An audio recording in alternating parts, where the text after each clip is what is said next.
डर एक एहसास में आपका स्वागत है। इस चैनल पर आपको सुनने को मिलती हैं डरावनी और सच्ची भूतिया कहानियाँ। अगर आपको ऐसी ही वीडियोस देखना पसंद है तो हमारे इस चैनल को सब्सक्राइब करना ना भूलें। तो अब बढ़ते हैं आज की कहानी की ओर।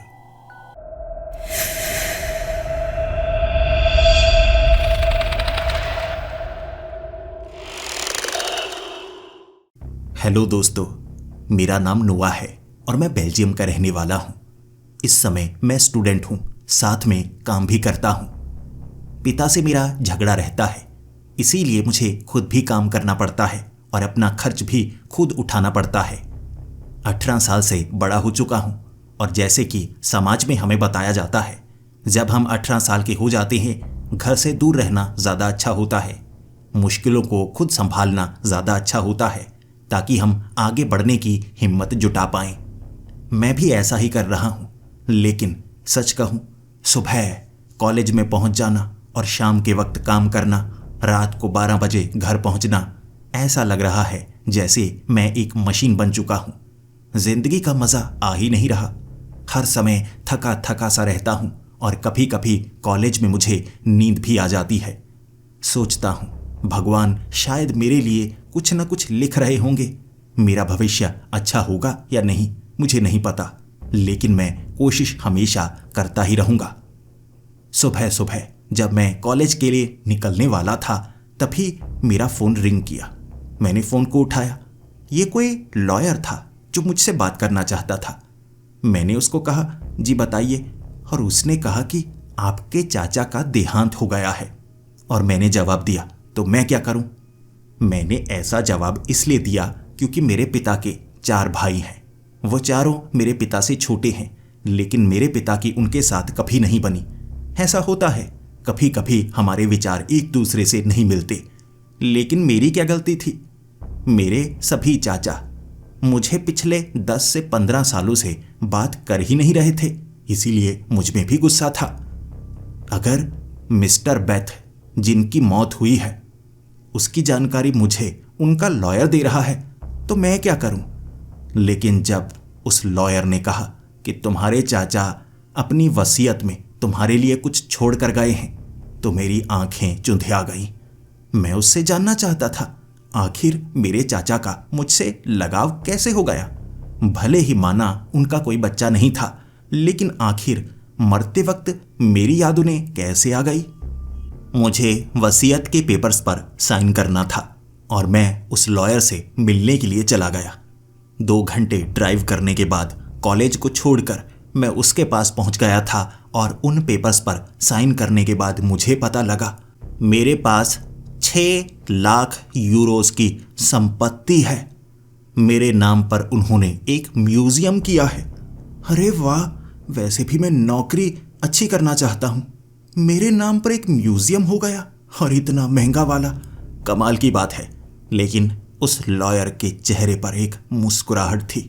पता नहीं क्यों उसने कुछ खास बताया नहीं, लेकिन अब वो संपत्ति मेरे नाम हो चुकी थी और कोई भी कर्ज मिस्टर बेथ छोड़कर नहीं गए थे।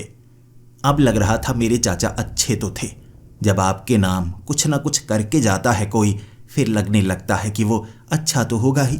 आपके नाम कुछ तो किया है, आपको मरते वक्त कुछ तो देकर गया है। लेकिन वो म्यूजियम मुझे लगा था शहर में होगा, लेकिन ऐसा नहीं था। वो तो जंगली रास्ते पर बना हुआ एक म्यूजियम था। वो सड़क सिर्फ जंगल के रास्ते अगले शहर की तरफ जाती थी और बीच में बना हुआ वो म्यूजियम, जिसे देखने के लिए मैं आज ही जाना चाहता था। और मुझे बता दिया गया था कि वहाँ पर एक केयरटेकर भी है, वो मुझे सब कुछ बता देगा। मैं जानना चाहता था उसमें से कितनी कमाई होती है। अगर ज़्यादा कमाई नहीं होती तो मैं उस संपत्ति को बेच दूंगा। 6 लाख यूरोस बहुत होते हैं, मैं कोई अच्छा बिजनेस खोल सकूंगा। इसीलिए सीधा मैंने गाड़ी उस तरफ घुमाई, लेकिन सफ़र इतना लंबा होगा मुझे पता नहीं था।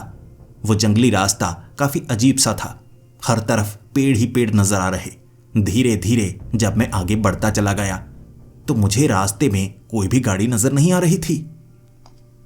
अंधेरे का वक्त हो चुका था और अंततः मैं वहां पर पहुंच ही गया। बड़ा म्यूजियम था, लेकिन सड़क के पास बना हुआ नहीं था। सड़क के पास से एक छोटा रास्ता जाता था, लगभग 2 किलोमीटर जंगल के बीच बना हुआ वो म्यूजियम, जो काफी पुराना लग रहा था। और ऐसा नहीं लग रहा था इस रास्ते का कोई इस्तेमाल भी करता है। आखिर कोई पागल ही होगा जिसने ऐसी जगह पर कोई म्यूजियम बनाया होगा। लेकिन ऐसा भी तो हो सकता है ये जंगल की जमीन सस्ती मिली हो और ये म्यूजियम ऐसे बनाया गया है ताकि लोग इतनी दूर आएं और यहाँ उन्हें काफी अच्छा लगेगा। मुझे लगता है मुझे म्यूजियम को अंदर से देखना होगा। उस 4 दीवारी के बाहर ही मैंने अपनी गाड़ी को लगा दिया था। सोचा था मैंने कि म्यूजियम कुछ छोटा होगा, लेकिन जंगली जमीन काफी सस्ती होती है, इसीलिए इतना बड़ा म्यूजियम मेरे चाचा बना पाए होंगे। गाड़ी लगाकर मैं अंदर की तरफ जा रहा तो केयर टेकर ने मुझे रोका और कहा, आप अंदर नहीं जा सकते, ये समय अंदर जाने का नहीं है। आपको यहाँ आने के लिए किसने कहा है? मैंने अपना नाम बताया, नोआ। तब केयर टेकर मुझे पहचान गया और उसने मुझसे कहा, आपके चाचा आपकी बहुत बातें किया करते थे। यकीनन आपको वो पेपर्स मिल गए होंगे। अब ये संपत्ति आपकी है, लेकिन मैं यहाँ का केयर टेकर हूँ, इसीलिए आपको कुछ खास चीज़ें हैं वो बताना चाहूँगा। ये म्यूज़ियम में अंधेरा होने के बाद कभी मत जाइएगा। सोच लीजिएगा जाने से पहले या मुझसे बात कर लीजिएगा। यहाँ रात को जो होता है दिन के वक्त से बिल्कुल अजीब ही होता है। वो मुझे डराने की कोशिश कर रहा था और वैसे भी अंधेरा लगभग हो ही चुका था और मैं जल्दी से उस म्यूजियम को देखना चाहता था। लेकिन केयर टेकर बार बार मुझे मना करता गया और उसने कहा, यहाँ रुकने के लिए कोई खास जगह तो नहीं है। मैं भी रात के वक्त म्यूजियम में नहीं रुकता, लेकिन पास में आपके चाचा ने एक अच्छा लकड़ी का घर बनाया हुआ था, वहाँ पर काफ़ी कमरे हैं। मैं भी वहीं पर रुकता हूँ और आप तो मालिक हैं ना, आप भी वहाँ पर रुक सकते हैं। क्या आपके नाम पर वो संपत्ति भी की गई है? मुझे उस संपत्ति के बारे में बिल्कुल नहीं बताया गया था। यकीनन मेरे चाचा वो मेरे नाम पर नहीं छोड़कर गए होंगे। तो मैं उस केयर टेकर के साथ उस घर की तरफ बढ़ने लगा, लेकिन जंगली रास्ते से चलते चलते 1 किलोमीटर दूर वो घर तक पहुंचते पहुंचते मुझे लगा, ये आदमी पागल है, मुझे उस म्यूजियम से इतनी दूर ले आया है। वहां पर तो लाइट्स लगी हुई हैं और वहां ऐसा लगता है जैसे पूरी तरह से सुरक्षा है। यहाँ तो हर तरफ अंधेरा ही अंधेरा। और जब मैंने उस 2 मंजिला घर को देखा, टूटा फूटा पुराना सा घर, यहाँ मुझे रात गुजारनी होगी। मुझे लगा नहीं, मैं यहाँ नहीं रुक सकता। लेकिन केयर टेकर का कहना था कि यहाँ पर रुकने के लिए कोई और खास जगह नहीं है। मैंने बहाना लगा दिया, आप ऐसा कीजिए, आप यहाँ रुक सकते हैं, मैं गाड़ी लेकर पास में एक होटल है वहाँ रुक जाऊँगा। उसने कहा, पास में तो कोई भी होटल नहीं है। मैंने कहा, नया बना है, तुम बताओ, तुम इस म्यूजियम से दूर कितनी बार गए हो? उसने नज़रें नीचे की तरफ कर ली। उसे देखकर साफ लग रहा था मैले कुचैले कपड़े, वो यहाँ पर काम करता होगा और यहीं पर रहता होगा और शायद उसका कोई परिवार नहीं है, तो उसे क्या पता पास में कोई होटल बना है या नहीं। ये बहाना लगाकर उस घर से मैं अकेला निकला था और उस जंगली रास्ते से म्यूजियम की तरफ जाते वक्त क्या बताऊं कितना डर लग रहा था। फिर भी किसी तरह मैं म्यूजियम तक पहुंच ही गया और वहां पहुंचकर मुझे अच्छा लगा। मैं 4 दीवारी के अंदर था, बाहर से गेट लगा लिया। अब अंदर कोई भी जानवर नहीं आ सकता था। यहां काफी सुरक्षित लग रहा, लेकिन अगर मैं म्यूजियम के अंदर चला जाऊं तो ज्यादा सुरक्षित रहेगा। लेकिन केयरटेकर ने मना किया है। क्यों किया होगा? वैसे ही ऐसे लोग बहुत ज्यादा अंधविश्वासी होते हैं। मुझे अंदर चले जाना चाहिए। चाबियां मेरे पास मौजूद थीं। मैंने उस म्यूजियम का आगे वाला वो बड़ा दरवाज़ा खोला, जिसे धक्का देने में भी काफ़ी ज़्यादा परेशानी हो रही थी। लेकिन सच में इसे बनाया ऐसे गया है जैसे देखने में ये प्राचीन लगे। मोटा लकड़ी का दरवाज़ा। उसे खोलने के बाद मैं अंदर चला गया और सारी लाइट्स जला दी, जिसके बाद मैंने दरवाजे को बंद किया, क्योंकि उस दरवाजे को बंद रखना ही समझदारी होगी। कोई जानवर 4 दीवारी को फांद कर अंदर आ गया और अगर वो म्यूजियम के अंदर आ गया फिर तो मुश्किल हो जाएगी, तो दरवाज़ा बंद ही रखना चाहिए। फिर मैंने मुड़कर देखा कि यह म्यूजियम है किस चीज़ का। पहले मुझे लगा था इस म्यूजियम में पुरानी चीज़ें रखी होंगी, एंटीक घड़ियाँ होंगी, पुराने ताबूत होंगे, पुरानी सोने या चांदी की चीज़ें होंगी, लेकिन ऐसा नहीं था। यहाँ पर मूर्तियाँ पड़ी थीं और ये अजीबोगरीब मूर्तियाँ थीं। यहाँ डायनासोर यानी कि टायरेनोसोरस की एक बड़ी मूर्ति लकड़ी की ही बनी हुई लग रही थी। पास में प्राचीन काल के इंसानों की मूर्तियाँ, अजीब से जानवरों की मूर्तियाँ। ये बिब्लिकल क्रीचर्स थे, यानी ये असल में मौजूद नहीं है, लेकिन कुछ बाइबल में इनका वर्णन किया गया है, तो कुछ किसी कहानियों से निकाल कर यहाँ असली रूप में ढाले गए ऐसे जीव जो भरे पड़े थे। 2 मंजिला ये म्यूजियम ऐसे जीवों से जो लकड़ी के और पत्थर के बने हुए भरे पड़े थे, और रात के वक्त इन्हें देखने से डर तो लगेगा, इतनी बात मैं समझ गया था। सबसे पहले मैं एक टायरेनोसोरस के पास पहुंचा।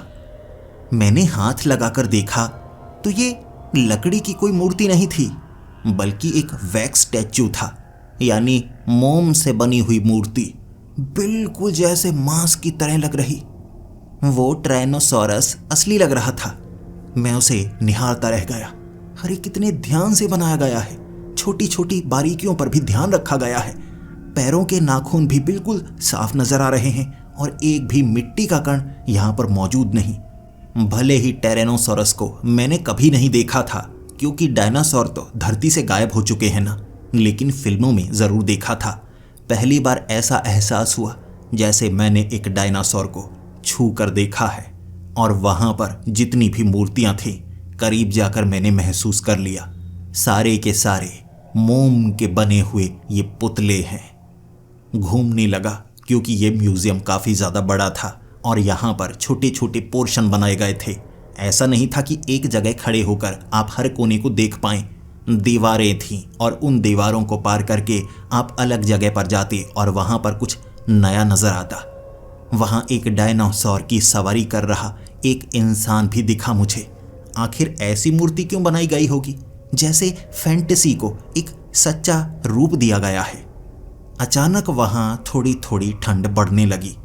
भले ही म्यूजियम की खिड़कियाँ बंद थीं, दरवाज़ा बंद था और पहले इतनी ज़्यादा ठंड नहीं थी, लेकिन मेरे यहाँ आने के बाद ऐसा लगने लगा जैसे ठंडक बढ़ती जा रही है। शरीर थोड़ा थोड़ा ठिठुरने लगा था, तो जो जैकेट मैं अपने साथ लेकर आया था उसे ना सिर्फ बाजू पर लटकाए रखा, लेकिन मुझे पहनना पड़ा। उसके बाद फिर से मैं नीचे वाले हिस्से में आ गया, क्योंकि ऊपर वाले हिस्से में मुझे ज़्यादा ठंड लग रही थी।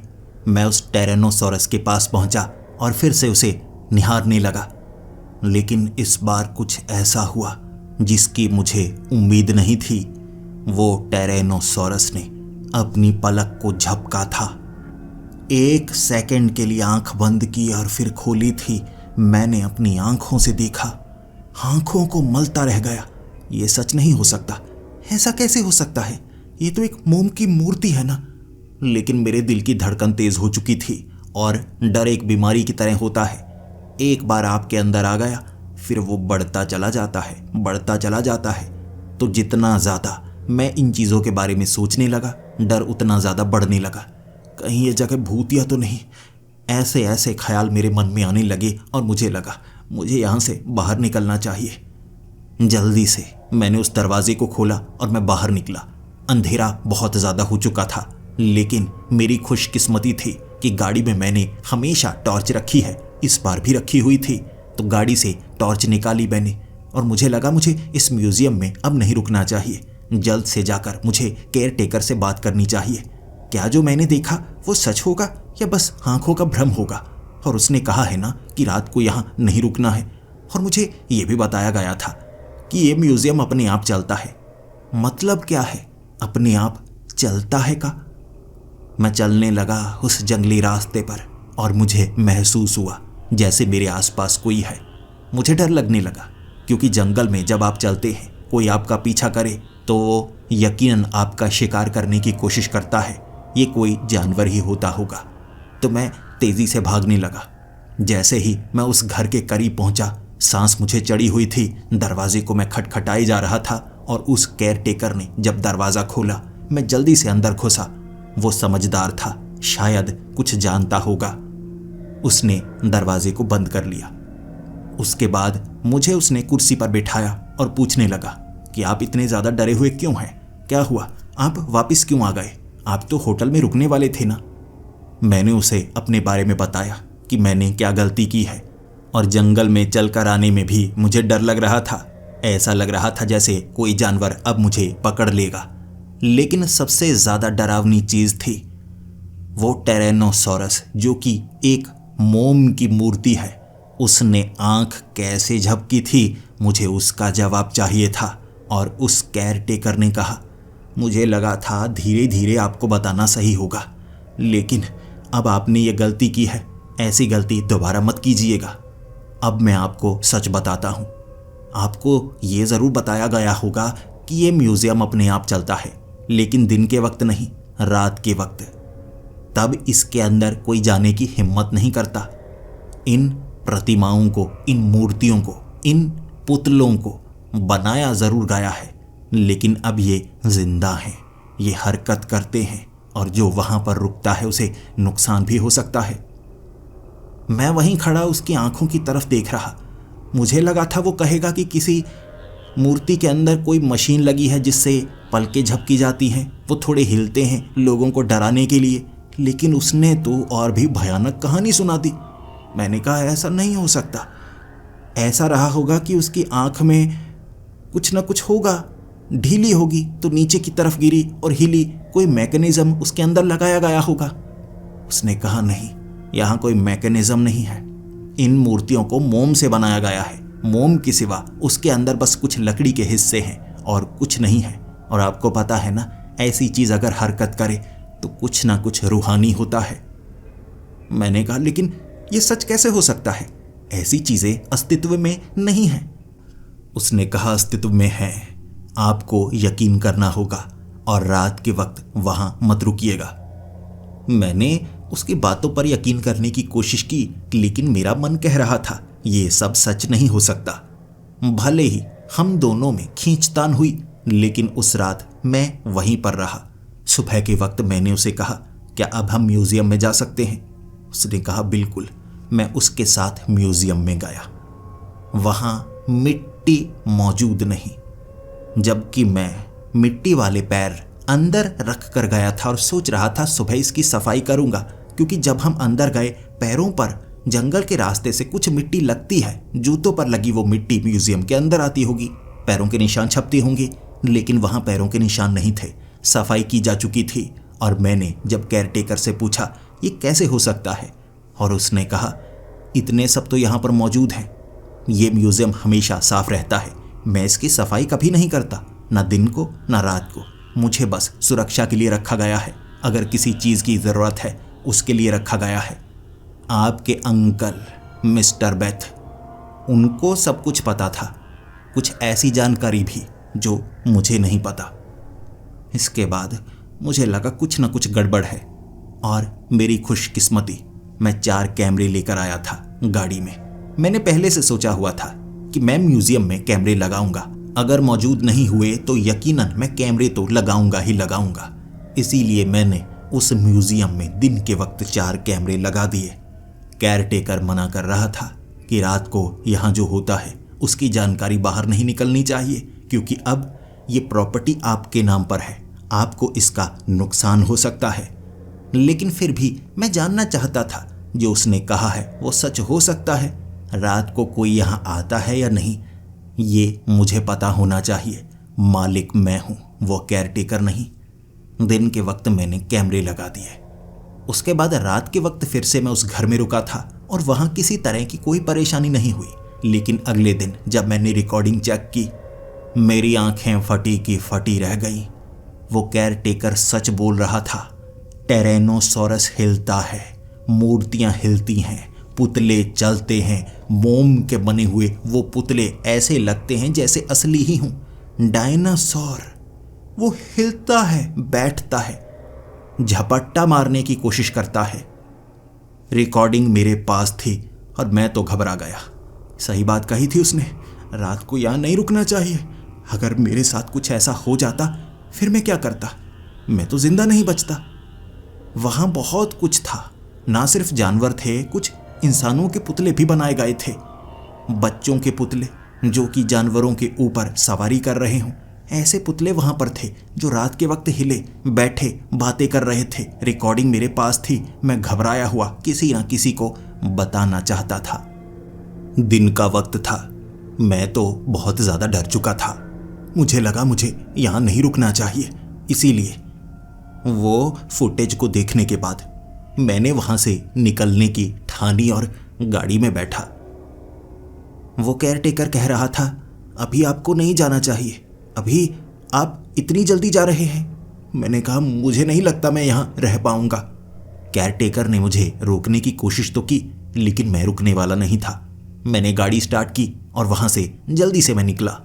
मैं अब जंगल की उस सड़क पर आ चुका था और वहाँ पर भी मुझे कोई गाड़ी नज़र नहीं आई। यहाँ पर म्यूजियम कौन बनाएगा? ना कोई आता है ना जाता है। गाड़ी को बहुत तेज चला रहा था और अचानक वहाँ बहुत ज़्यादा धुंध सी होने लगी। ऐसा लगने लगा था जैसे मौसम बदल चुका हो। बादलों के गरजने की आवाज़ और बहुत गहरी धुंध जिसमें दूर तक देखा नहीं जा सकता। अचानक मुझे ब्रेक लगानी पड़ी। सड़क के बिल्कुल बीच बड़े बड़े 4-5 पेड़ गिरे हुए थे। सड़क पूरी तरह से ब्लॉक हो चुकी थी और कहीं और से निकालने का रास्ता भी वहां पर मौजूद नहीं। जब मैंने पीछे की तरफ गाड़ी चलानी शुरू कर दी, क्योंकि मैं उन पेड़ों को खुद हटा नहीं सकता था, मुझे किसी की मदद चाहिए थी और यहाँ मदद करने वाला भी कोई नहीं था। फ़ोन के सिग्नल तो आ ही नहीं रहे थे, क्योंकि जंगल के इन रास्तों में फ़ोन के सिग्नल नहीं आते, तो मैं किसी को कॉल भी नहीं लगा सकता था। और गाड़ी को वहाँ पर लगाकर चलकर आगे जाने में कोई समझदारी नहीं थी, तो मैं गाड़ी पीछे की तरफ चलाने लगा। पीछे से घूम कर निकलने का मुझे कोई रास्ता नज़र नहीं आया, लेकिन अब मैं उस म्यूज़ियम वाले रास्ते पर भी जाना नहीं चाहता था। गाड़ी उससे भी आगे निकाल गया मैं। कोई बात नहीं, अपने उस शहर नहीं जा सकता तो दूसरे वाले शहर में चला जाऊंगा। वहाँ से निकलने के 50 रास्ते होंगे, कहीं और से जाऊंगा, लेकिन अब मैं इस जंगली रास्ते से नहीं जाऊंगा। बहुत गहरी धुंध और आगे निकलने के बाद इस तरफ भी 5 से 6 पेड़ सड़क के ऊपर गिरे हुए। ऐसा लग रहा था जैसे यहाँ पर आंधी चली हो। कई पेड़ों के बीच से निकलने का रास्ता ज़रूर था, लेकिन एक जगह तो पूरी तरह से ब्लॉक हो चुकी थी। सड़क टूटी पड़ी थी।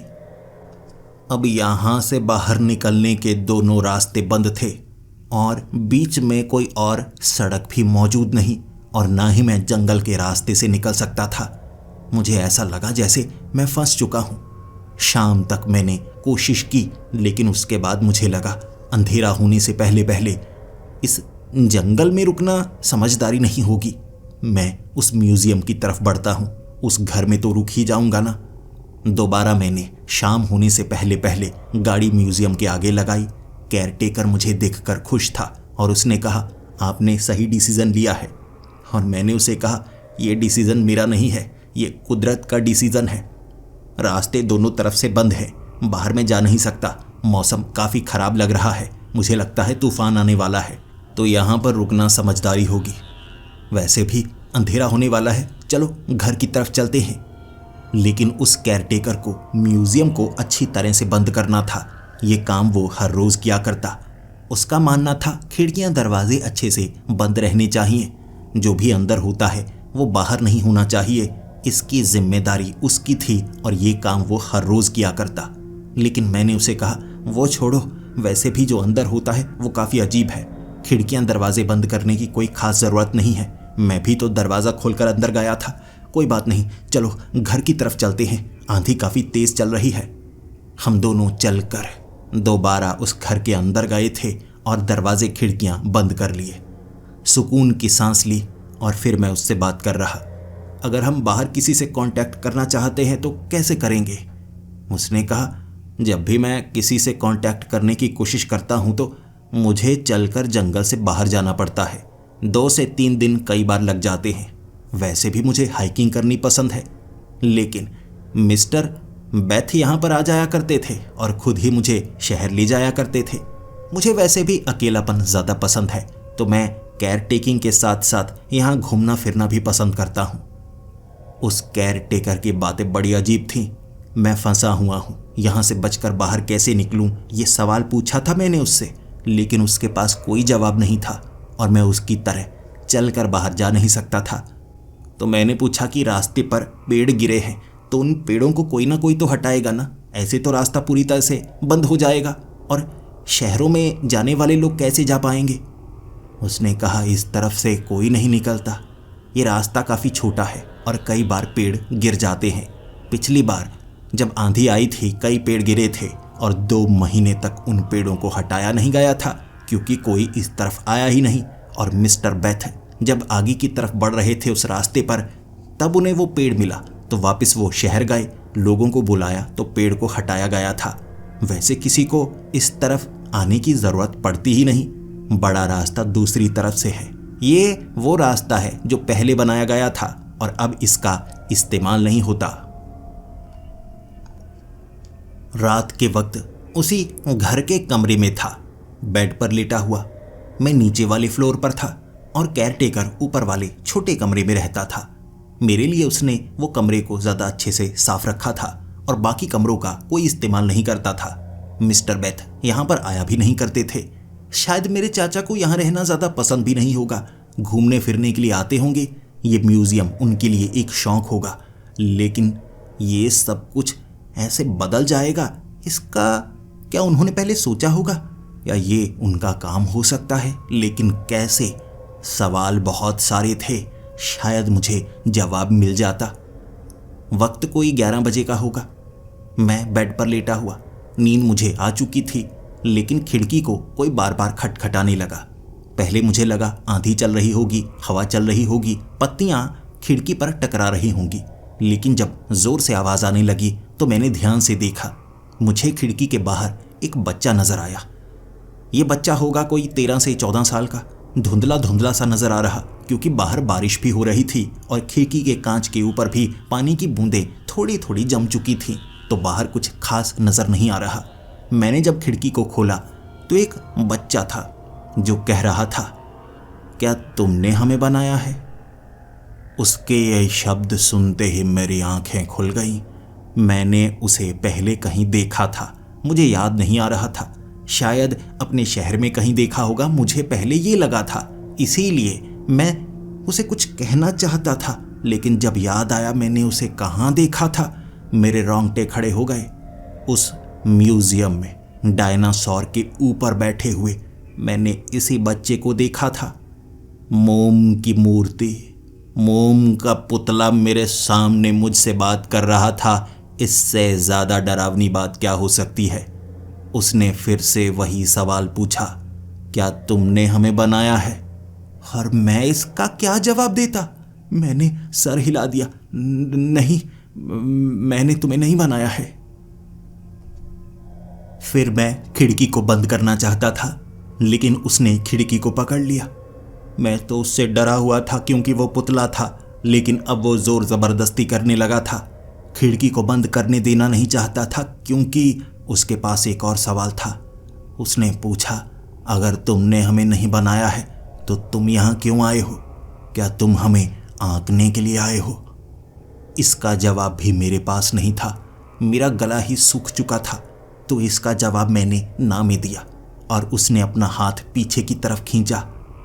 उसके बाद मैंने जल्दी से खिड़की को लगा लिया। बेड पर मैं बैठा हुआ था, हाथ पैर मेरे कांपने लगे थे। लगभग 20 मिनट लग गए मुझे खुद को संभालने में और वो लड़का बाहर से कहीं चला गया था। जैसे ही मैं ऊपर गया, केयर टेकर को मैंने इसके बारे में बताया तो मुझे केयर टेकर ने डांटा और कहा, मैंने आपको कहा था खिड़कियां सारी बंद कर लेने दीजिए, आंधी चल रही है ना, तो कई बार कुछ खिड़कियां खुल जाती हैं। और ऐसा म्यूजियम जहां पर ये सब जिंदा है, वहां एक छोटा सा रास्ता उन्हें बाहर निकलने दे सकता है। लेकिन फिक्र मत कीजिए, अब आप सुरक्षित हैं और सुबह का इंतज़ार कीजिए। जो भी बाहर आता है वो सुबह होने से पहले पहले वापस ज़रूर चला जाता है। सुबह होने तक इंतज़ार कीजिए, फिर देखिए वो आपको अंदर ही मिलेगा। उस केयर टेकर के पास जानकारी बहुत थी, लेकिन वो टुकड़ों में मुझे बता रहा था। जितना मैं जानना चाहता वो सिर्फ उतना बताता, लेकिन हो सकता है उसे कुछ ज़रूरी पहले बता देना चाहिए जो मुझे नहीं पता है। मैं उससे झगड़ा करने लगा था। ये चल क्या रहा है? ये जिंदा कैसे हुए हैं? ये तो पुतले हैं, ये हिल क्यों रहे हैं, धमका क्यों रहे हैं? और वो मुझसे क्यों पूछ रहा था कि मैंने उसे बनाया है या मैं उसे आंकने के लिए आया हूँ? उसने पूछा, मुझे नहीं पता ये जिंदा कैसे हुए हैं और पुतले हिलते कैसे हैं। ये सब आपके अंकल को पता था, मुझे इसके बारे में कुछ नहीं पता। धीरे धीरे मुझे छोटी मोटी जानकारी मिलती गई मेरे अनुभवों से, लेकिन मैं जहाँ पर काम करता हूँ वहीं का होकर रह जाता हूँ। शुरू में डर लगा करता था, फिर मैंने डर पर काबू पा लिया। उसके बाद मुझे कभी डर नहीं लगा। लेकिन कोई अनजान अगर यहाँ पर आए उसे तो डर लगेगा। आपको भी धीरे धीरे अनुभव से हिम्मत मिलेगी और आप यहाँ रहने लायक हो जाएंगे। मैंने उसे कहा, मुझे यहाँ नहीं रहना, मुझे शहर में जाना है। मैं कॉलेज में पढ़ता हूँ और मुझे ये म्यूजियम नहीं चाहिए, मुझे इससे दूर जाना है। लेकिन उस केयरटेकर ने कहा, वो तो आप जा सकते हैं, लेकिन आपको पता है ना रास्ता इस समय बंद है, तो जब रास्ता खुलेगा आप तब चले जाना। उसकी बात सही थी। उस रात मुझे और कोई परेशानी नहीं हुई। सुबह सुबह वो केयरटेकर मुझे दोबारा म्यूजियम में लेकर गया। उसके बाद उसने उस लड़की की तरफ इशारा किया, वही लड़का जो रात को मुझे नजर आया था, दिन के वक्त उस डायनासोर के ऊपर बैठा हुआ एक पुतले के रूप में था। उसकी आंखें ऐसी थी जैसे सांप की आंखें हों, लेकिन शरीर पूरी तरह से इंसानी था। इसने मुझसे बात की थी। मैं खुद डरा हुआ, लेकिन मुझे केयरटेकर ने कहा, दिन के वक्त डरने की कोई ज़रूरत नहीं है, ये बस पुतले हैं, कुछ नहीं करेंगे, आप घूम फिर सकते हैं। वैसे भी जंगल में घूमने से अच्छा है आप यहाँ पर घूमें, और मुझे खाना इकट्ठा करना है। पास में ही फलों के पेड़ हैं, मैंने कुछ सब्जियां लगाई हैं, मैं उन्हें लेकर आता हूँ। आज आपको अच्छा खाना खिलाऊंगा।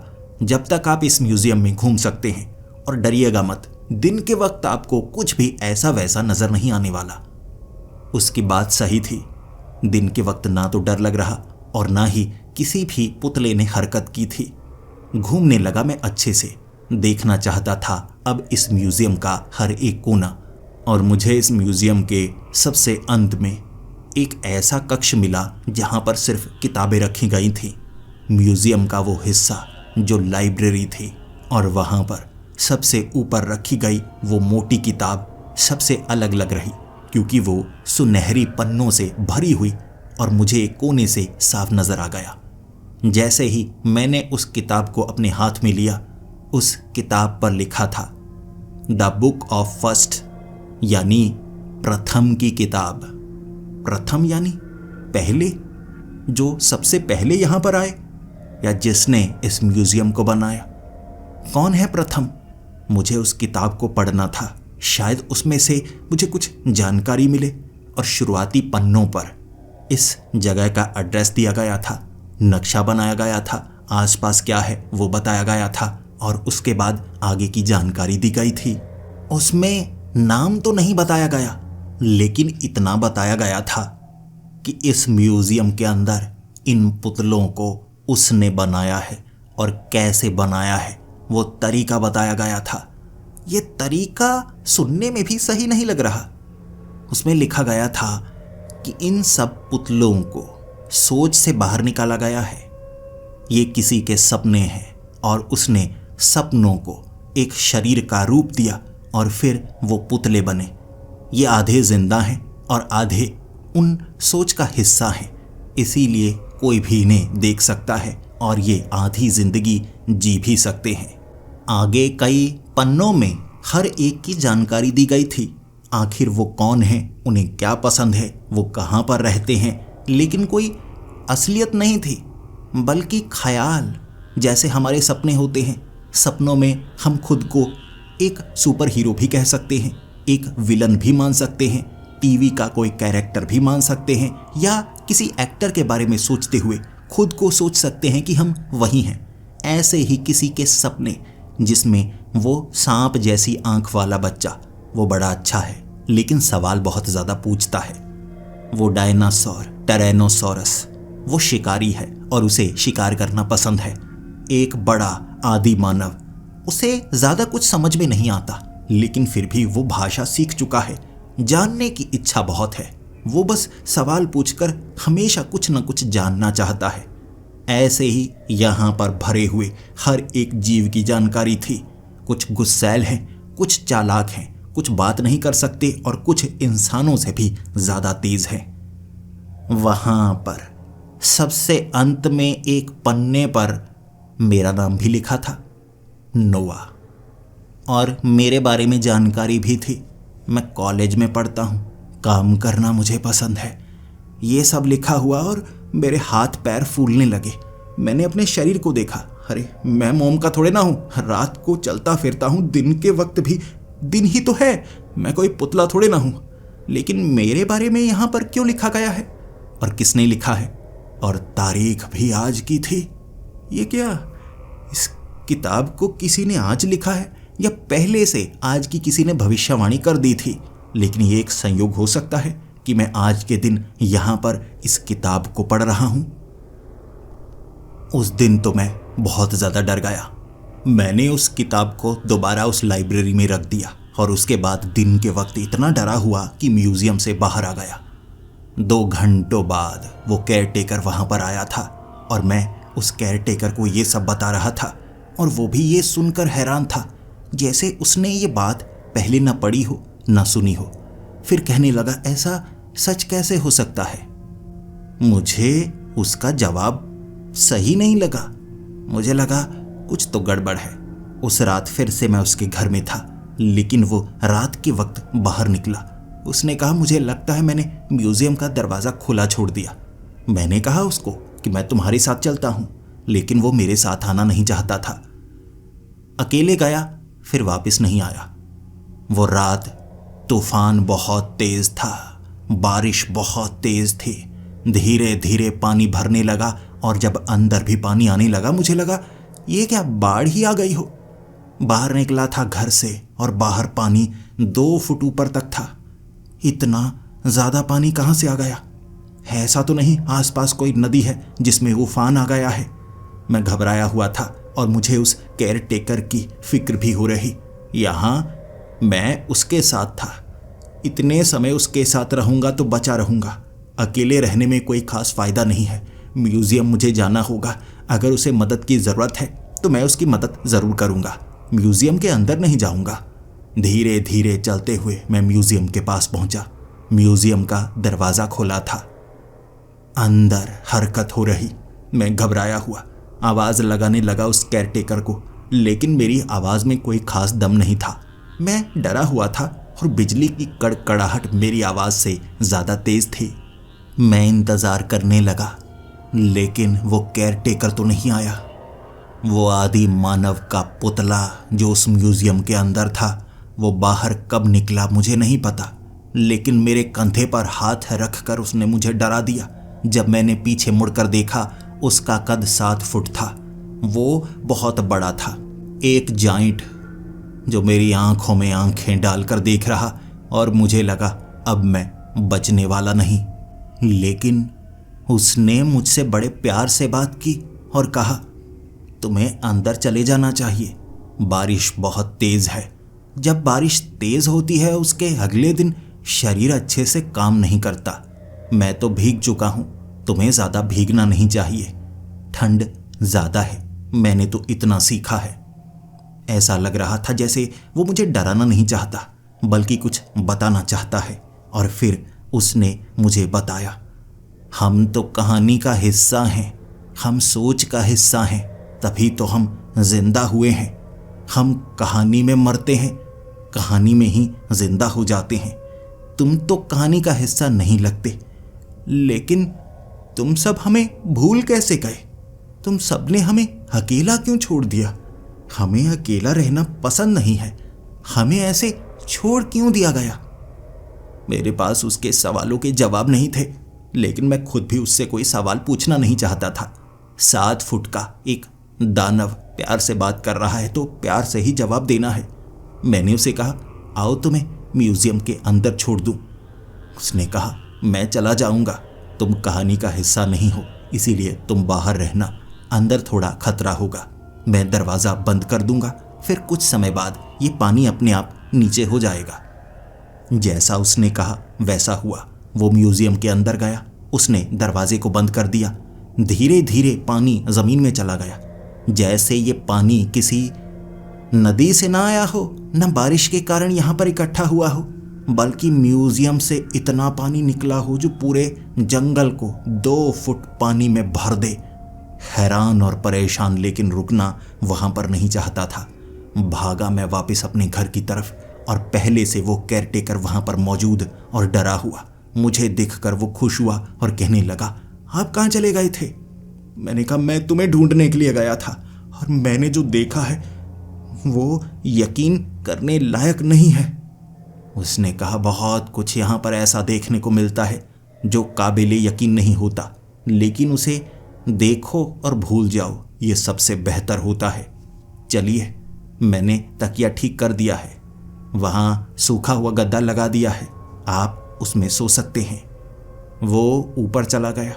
नीचे पानी बिल्कुल नहीं था, लकड़ी भी सूख चुकी थी, और हैरान करने वाली बात, इतनी जल्दी लकड़ी सूख कैसे गई? जैसे पानी ना सिर्फ वापस गया हो, बल्कि कण कण से निकलकर वापस चला गया। सब कुछ सूखा हुआ।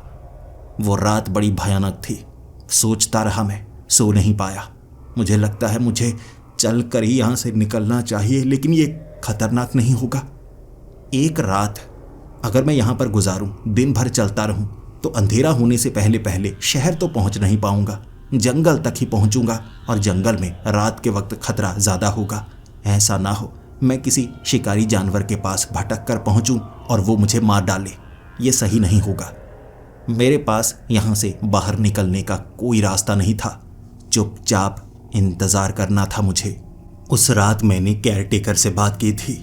ये चल क्या रहा है, इसका सच तो पता लगाना होगा। हो सकता है ये ना सिर्फ हमारे लिए बल्कि सबके लिए एक बड़ी मुसीबत बन जाए।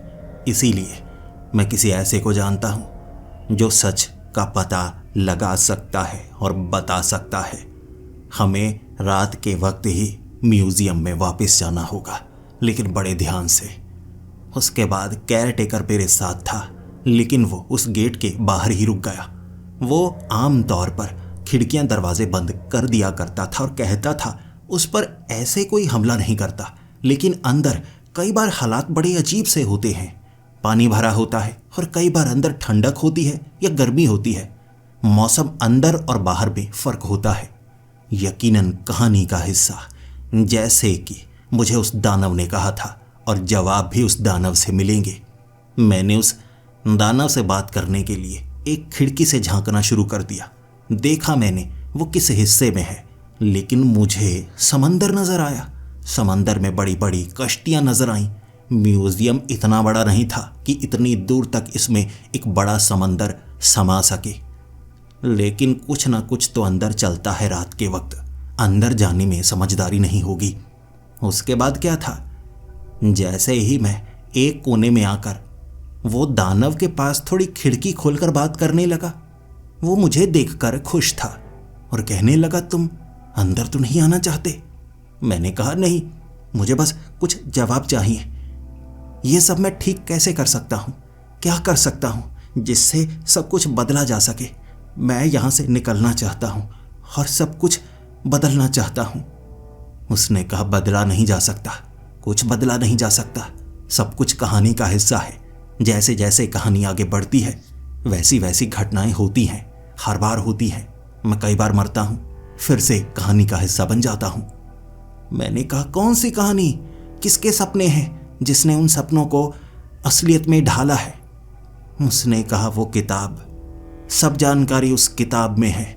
वो किताब की कहानी है जो यहाँ पर चलती है। हर चीज़ उसने कहा किताब से जुड़ी है।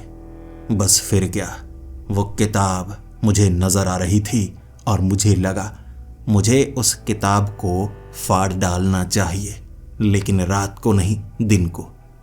मैं खिड़की बंद करके घर आ गया। सुबह के वक्त वापस पहुंचा, लेकिन वो केयरटेकर ने पूछा था कि आप करना क्या चाहते हैं?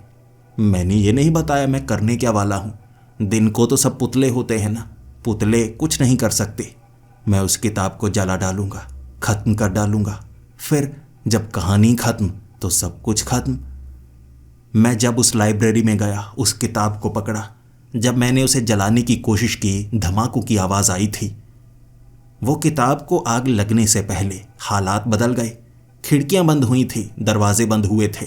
उसके बाद म्यूजियम के अंदर अंधेरा हो गया। फिर क्या, हर एक पुतला हरकत करने लगा, पानी भरने लगा और एक तरफ रेत भर चुकी थी। एक कमरा एक तरफ वाला पूरी तरह रेगिस्तान का हिस्सा था, जबकि एक तरफ मुझे पहाड़ नजर आने लगे। सामने वाला हिस्सा समंदर बन चुका था। हर स्थिति, हर हालात मेरी आंखों के सामने घूम रहे। मैं भी कहानी का हिस्सा बन चुका था उनके साथ। मैंने वहां चलती हुई कई कहानियां अपनी आंखों के सामने देखी। जंगल में घूमने वाले बड़े बड़े डायनासोर जो एक दूसरे का शिकार कर रहे थे, और उस जंगल में भागकर मुझे बचना पड़ा। लेकिन उस रेगिस्तान में हूबहू मेरे जैसा दिखने वाला जो शिकार कर रहा था ऊंट का, और उन पहाड़ों के ऊपर जंग लगी हुई थी। शहर नजर आ रहे जहां हवाई जहाजों से गोला बारूद फेंका जा रहा, गोलियां चल रही, सैनिक नजर आ रहे। कहानियां कई, हिस्सा एक। वो छोटा म्यूजियम नहीं, जैसे एक बड़ी दुनिया हो जहां मैं अपने जैसे दिखने वाले कई और को देख पा रहा। लेकिन ऐसा कैसे हो सकता है? ये सब क्या है? ये मेरे जैसे दिखने वाले लोग क्या हैं? वहां वो दानव जिस कहानी में था, मैं उस कहानी में, और अब उसने मुझे जवाब दिए। किताब में उंगली करके वो पन्ना पढ़ो, तुम समझ पाओगे। उसमें मैं एक कहानी पढ़ पा रहा था जो मेरी थी, नोआ। मैंने इस म्यूजियम को बनाया, मैंने इन जीवों को बनाया, मैंने अपने सपनों से कहानी को बनाया। लेकिन ये मैं नहीं था, मैंने तो ये नहीं किया। उस दानव ने कहा, तुम्हारे कितने रूप हैं? जितने इंसान उतने रूप। हमारे सिर्फ एक ही रूप में बंधने के जीवन के नियम नहीं हैं, हमारे कई रूप होते हैं। वहां कहानियों में मैं खुद को देख पा रहा। कोई मर रहा, कोई डूब रहा, कोई जल रहा, कोई किसी तरह से मर रहा तो कोई किसी तरह से मर रहा। मैं हर एक कहानी को अपनी आंखों से देख पा रहा था। लेकिन मुझे तो इससे बाहर निकलना था, इसके अंदर नहीं जाना था। मैं वो नहीं हूं। और मुझे उस दानव ने जवाब दिया, यहां से सिर्फ प्रथम बाहर निकल सकता है। क्या तुम प्रथम हो या द्वितीय या तृतीय? जो प्रथम के बाद आता है वो बनाने वाला नहीं हो सकता। अगर तुम बनाने वाले हो तो तुम इससे बाहर निकल सकते हो, वरना तुम अगर दूसरे नंबर पर हो तो तुम भी कहानी का हिस्सा हो। बनाने वाला प्रथम ही रहता है, बाकी सब बाद में आते हैं। यही है प्रथम की किताब जो सबसे पहले आया। अब मैं उस स्थिति में था, कहानी के उस भाग में जहां सभी कहानियां जुड़ रही। एक सफेद बेड लगा हुआ और मैं उस पर लेटा हुआ था। उन सब जीवों ने, उन सब इंसानों ने, उन सब कहानियों ने मुझे घेर रखा था और वो मुझे कह रहे थे, तुमने हमें बनाया है, तुमने हम सबको बनाया है, लेकिन फिर तुम हम सबको भूल कैसे गए? तुम प्रथम हो, भले ही इस शरीर में नहीं, लेकिन पहले तुम प्रथम रह चुके हो और हमेशा के लिए प्रथम तुम ही रहोगे। इसे अपना पुनर्जन्म कह सकते हो या खुद को खुद की कहानी का हिस्सा कह सकते हो, लेकिन तुम प्रथम हो।